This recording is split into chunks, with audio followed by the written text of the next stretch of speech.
we are aware that behind every problem, there is a question. And behind every question, there is an answer. And behind every answer, there is an action.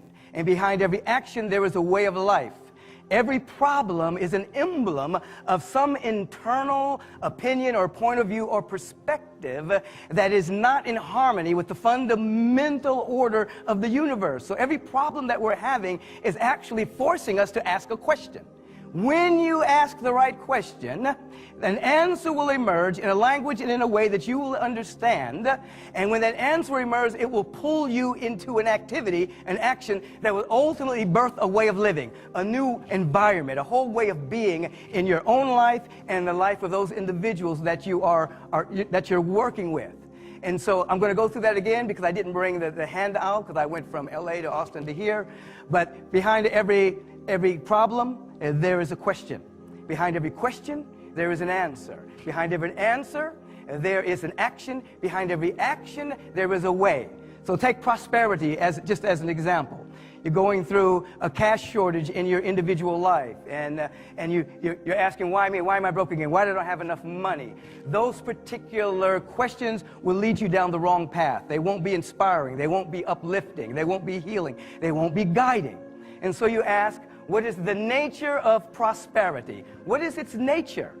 And if you listen, which is a skill in and of itself, because that's a lost art. Individuals don't listen anymore. Individuals interrupt each other while they're still speaking. And so we end up listening with the ear beyond the ear, and we begin to hear about the nature of prosperity.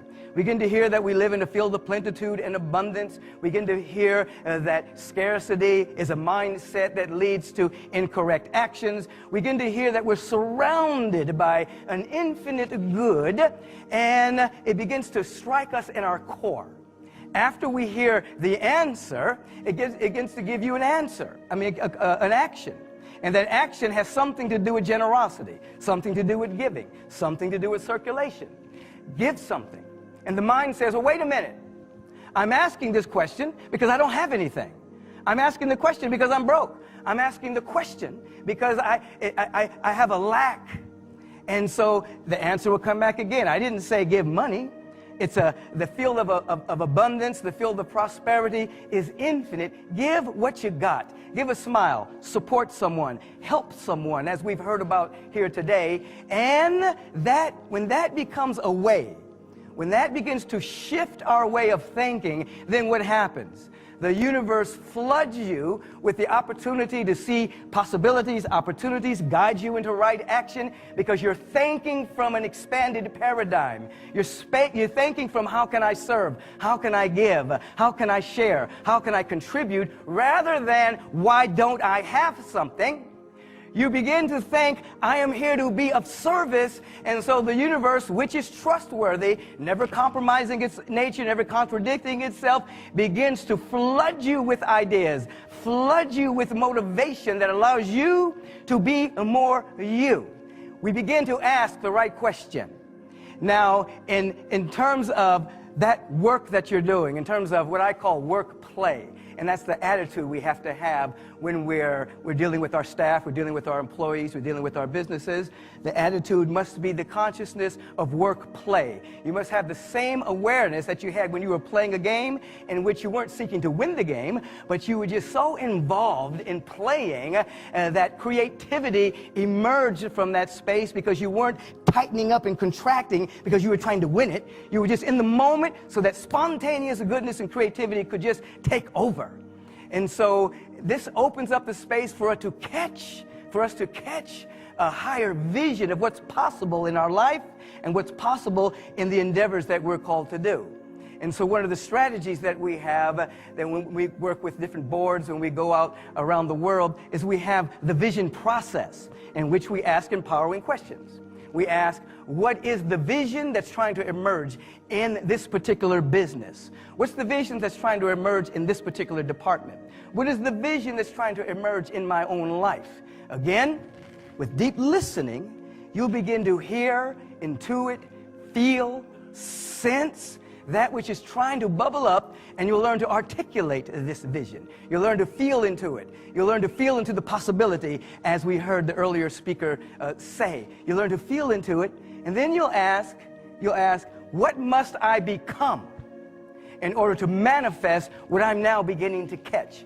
In other words, what's my growing edge? Where must I grow? Where must I change? Where must I transform? Because we cannot have anything that we're not willing to become.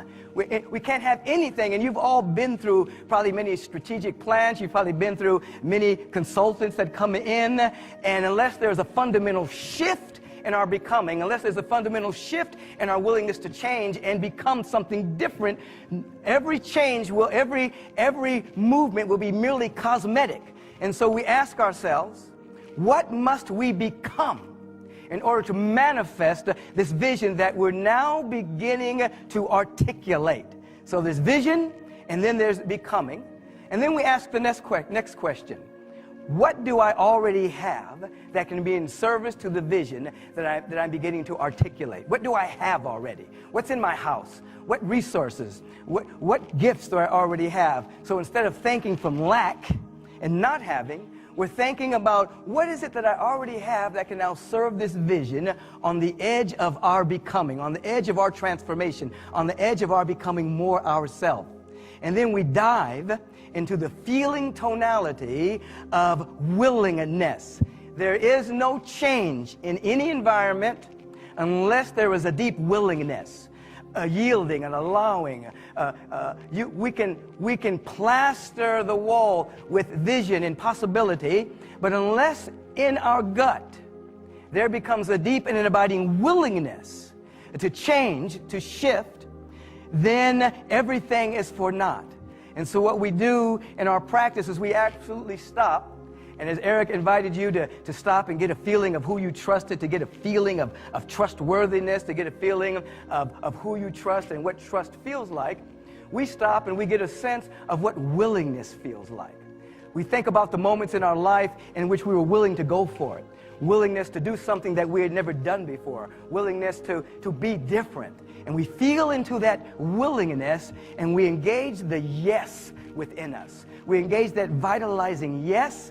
And once we're able to articulate the vision, and once we're able to stand in the field of becoming and articulating where we need to grow with radical honesty, and once we're able to embrace the resources that we already have and become willing to let go of that which no longer serves us, willingness takes us over the vibrational hump.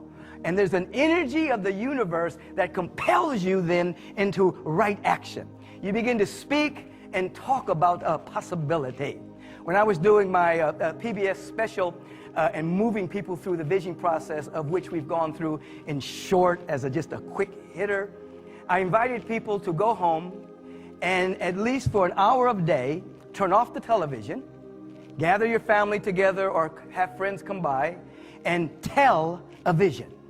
Turn off the television and to tell a vision. So that you would, instead of doing a vibrational lobotomy by watching television all the time, you would invite your friends over and you'd actually speak to possibility, speak to the vision of your life, speak to the vision of your business. And interestingly enough, people did this around the nation, but it was the teenagers and the young folks that really took to it.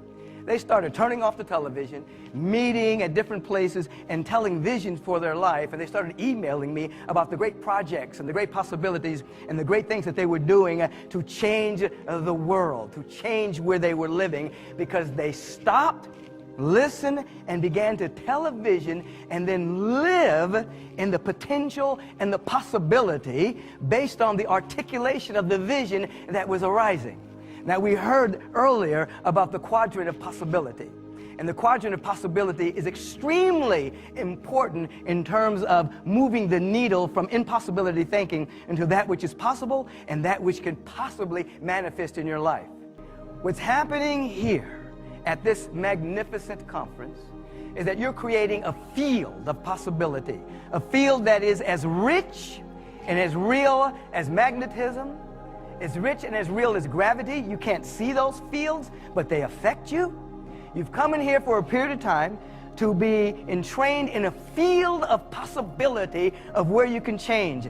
Your inner motivation, your inner goals, your higher purpose.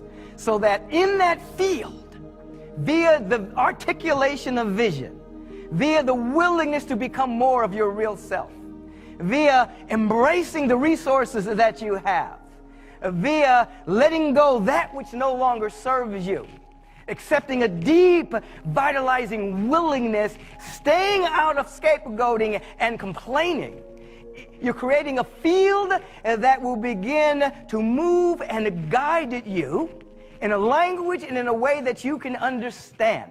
You'll be moved to meet the right person at the right time. You'll be moved to do the right thing at the right time. You'll be moved to see, as I was seen when the universe introduced itself to me, that not only you, but the people around you are significant. They matter. They are unique expressions of the cosmos. They have a gift to share. They have something that they are to give.